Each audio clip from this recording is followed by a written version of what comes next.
Hello, Carl. What are you doing right now? Hi, Ellen. I'm at home right now. Where's Shannon? She's out shopping. Ugh, you really need to get your act together. What do you mean? You know exactly what I mean. How could you let Shannon go out shopping all by herself? Especially while you're being a bum at home. You better at least bring in all the bags from the car when she gets back. Are you even doing housework?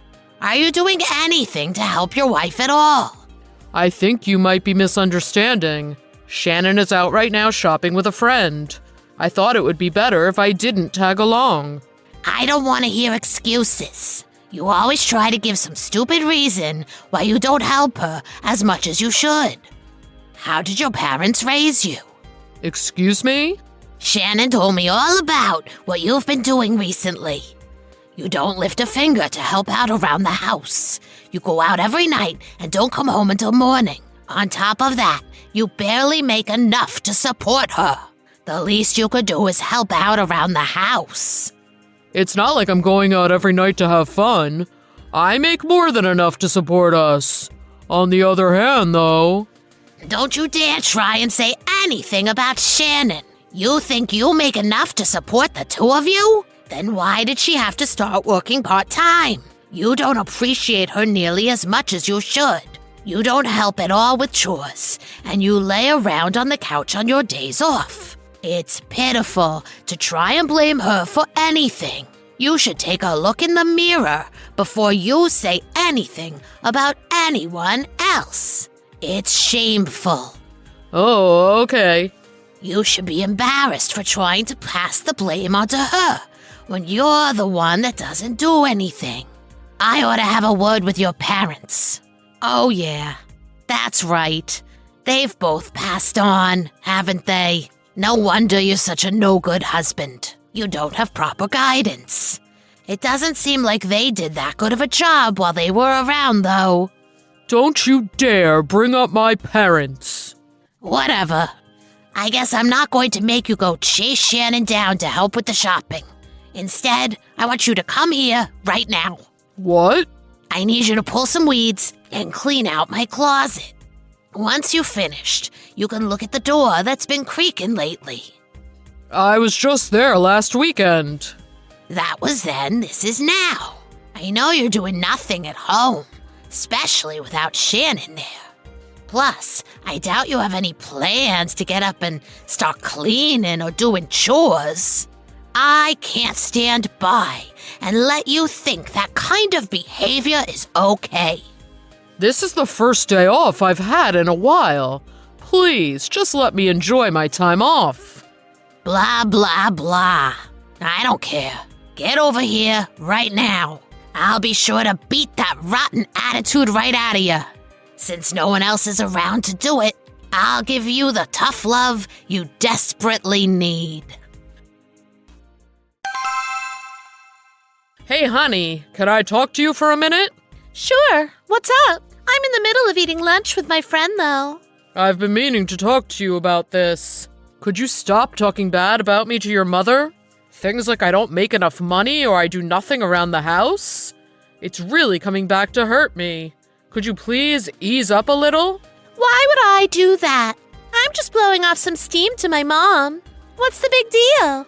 Yeah, but I'm getting texts from her basically every day, harassing me and telling me what a piece of garbage she thinks I am. She doesn't listen to anything I try to tell her. Am I lying about anything? You really don't make that much money. We scrape by every month, and we don't put any money into our savings account anymore. That's why I had the idea to start working part-time to support us. I don't think anything I tell her is an exaggeration. We barely scrape by every month because you're spending all our money. Yeah, I know you told your mom all about how you think you needed to start working part-time. All you're doing is working 1 day a week at your friend's bakery because you were bored of being at home all day. You make less than $100 a month. How is that supporting us? You're so annoying. The amount I make doesn't matter. I've always just wanted to be a housewife, but I can't do that since your salary is so low. That's why I have no choice but to work. I'm supporting you emotionally, aren't I? You sound so ungrateful. Supporting me emotionally isn't going to pay the bills. Whatever, just please stop complaining about me to your mother. She even brought up my dead parents. She said she was gonna beat my rotten attitude out of me. She tried to get me to come over to pull weeds for her. This was the first day I had off in so long, and I spent it all getting yelled at by your mother. It's really stressing me out. All she's trying to do is raise you right since your parents aren't around. Since they obviously didn't do a good job raising you while they were alive, she's nice enough to do it for them. If you're going to complain about that, you're a dirtbag. My parents passed away 3 years ago. It's not like they were never around to raise me when I was young. I don't need your mother for anything. Especially if her idea of raising someone is making them pull weeds and abusing them. Oh my god, you're so annoying. You totally ruined my lunch with my friend. I'm in such a bad mood now. I'm the one who should be mad. My own wife is dragging me through the mud. I'm working myself to death to try and support us, and that's still not good enough. On top of it, your mother is trying to extort me for free labor on my only day off. I'm really about to reach my limit. Think about what you're doing. Are you serious? You think you can talk to me that way? You should be lucky I married an orphan like you. Don't forget that. You should really be careful what you say to me. I'm not your slave. I'm done taking orders from you and your mother. I've had enough of you. I'm literally shaking right now. I'm never going to forgive you for this. Be ready for what's about to happen. Good morning, ungrateful little orphan boy. It sounds like you have no intention to change your rotten and lazy behavior. Hello, Ellen. How nice it is to hear from you. Shannon told me everything you said to her yesterday. Do you have any idea how much you hurt her? How could you talk to her like that? After all she's doing to support you. I heard you told her she needs to work harder, and that you were fed up with her. I didn't say anything like that. I think both of you need to get your heads checked out. Shut up, devil boy. You're going to regret what you said to my precious daughter. If you're going to continue to be so rude and obnoxious, I'll have no choice but to come for that little present I left on your table. Oh, you mean the divorce papers? Yeah, I see Shannon's already signed her name at the bottom. This is your final warning. If you don't change your attitude and start appreciating everything that Shannon is doing for you, I'll make sure she's taken care of after she moves back in with us and kicks you to the curb. I'd personally love to have my daughter back here with us again. Oh yeah? Is that a threat? No, it's a promise. So if you don't want to get divorced, you better screw your head on right and change the way you act. The first thing you can do is come over here and apologize. After that, get a raise at your job and do all the work around the house. If you promise to do all that, I'll think about taking back those divorce papers and give you a second chance. Like I said, this is your last chance. You're lucky I'm such a nice person to even give you this opportunity to save yourself. And what if it's not enough for Shannon? What's going to happen if she finds some other insignificant thing to run and cry to you about? Is she really willing to get divorced? Of course she is. If you can't support your wife, divorce her right now. Sure thing. I agree. What? Shannon's signature is already on the forms. I just signed, and I'm on my way to submit the papers now. What do you think you're doing? What's going through your head right now? Even if I did find a new job and started earning more, and even if I did everything around the house, I know Shannon would find something to complain about. There's no end to the things she's unsatisfied with. We'd end up getting divorced anyway, right? So let's just save time and get it over with now. It seems like you have no problem with us getting divorced. This is what you wanted, right? No, it's not. I absolutely oppose a divorce. Those papers were meant to be a wake-up call for you. We never had any intentions of actually going through with it. A wake-up call for what? I haven't done a single bad thing to anyone. You must be crazy if you think that. Shannon's told me everything. I know all about what you've done to her. You're living month to month because your job barely pays you. You forced Shannon to do everything around the house. You never once said thank you for her starting to work part-time to support the two of you. I could go on and on about the things you need to change. If you think it's a woman's responsibility to do everything to support a household, you're pathetic. Since we're on the topic of money, I'll tell you exactly why we struggle every month. Shannon is spending all of it. What? I put nearly $2,500 into our account every month. That's, of course, after paying the mortgage and all the bills. That's what's left after I pay everything. That should be more than enough to support 2 people, don't you think? Really? I had no idea you were putting away that much. How could you be struggling every month if you have so much money left over after paying everything? Like I said, Shannon drains that account. Are you serious? I feel like every day she's buying new clothes, new bags, or she's out shopping with her friends. Then she'll drop $50 or more on a meal with her friends. She's the reason why we don't have any money left. I had no idea. Is she really spending that much?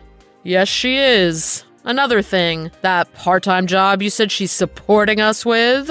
Shannon's been using our money to keep the bakery she's working at open. Half of the money I put into our account goes to funding that stupid bakery.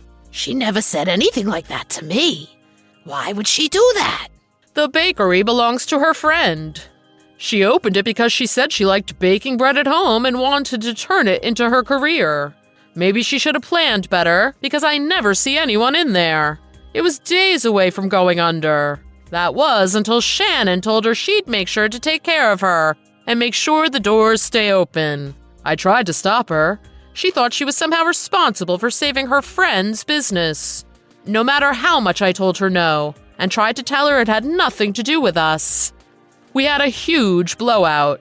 She said, "Do you think I can just abandon my friend when she needs me?" She was throwing a fit. She would hit me and destroy my stuff every day, until I finally agreed to give her the money.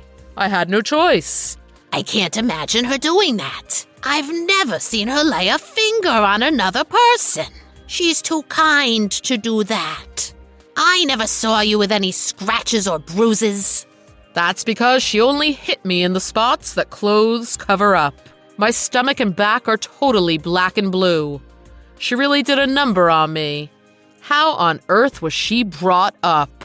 I ought to have a word with her parents. Don't be sarcastic. I don't believe she's capable of anything like you're saying. Because of all the money she's blowing, I had to pick up extra work. I'm working at a gas station overnight to support us. I haven't gotten a good night's sleep in months. And then on my one day off, you call me up to do grunt work at your house. I don't know how much longer I can take this. I'm going to end up in the hospital. So you telling me to work more or earn more is absolutely out of the question. I'm not going to be the person you want me to be. I don't think that's possible for anyone, to be honest. Let's just make a clean break and get this divorce over with. Just hang on. Don't rush into anything. I would have never suspected Shannon was so wasteful with your money. How could I have ever known? I don't want to hear your excuses. The problem isn't that you didn't know, it's that you never even cared to ask me or listen to me. You ignored everything I ever said to you. Please. I'll yell at her or something. Whatever it takes. Just hold off on the divorce for now. No. I'm sick of being kicked around by you two. I've made up my mind. I've already been to the doctor to document the physical abuse she put me through. I've taken pictures of all the stuff she smashed. I have more than I need to move forward. I said to wait.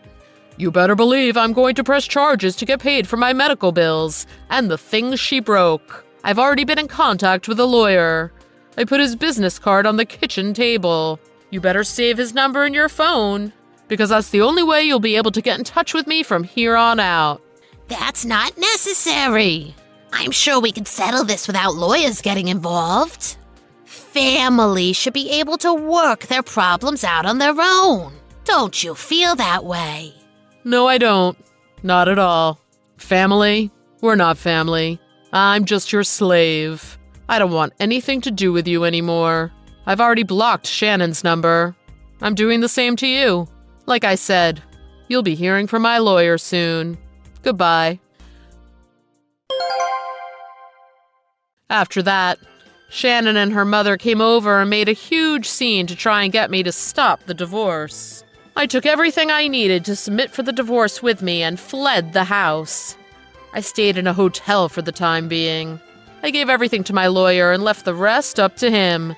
I blocked Shannon and her mom, like he told me to. I'm so glad I got all those medical records and pictures of her destroying my stuff. That made for a slam dunk divorce and was grounds to sue for compensation.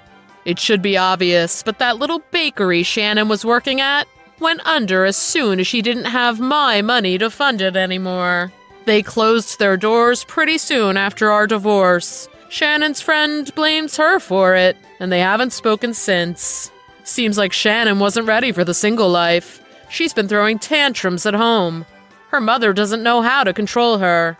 She even came crying to my lawyer, begging, "I want my Carl back." Of course, I couldn't care less, so I just ignored her pleas. As for me, I moved out of the house Shannon and I were living in. I found a new apartment close to my job. I'm loving my new freedom as a single man. It feels so good to be free from the shackles of my abusive wife and her psychotic mother. Is this what true happiness feels like? Thanks for watching. If you enjoyed this video, make sure to hit that like button.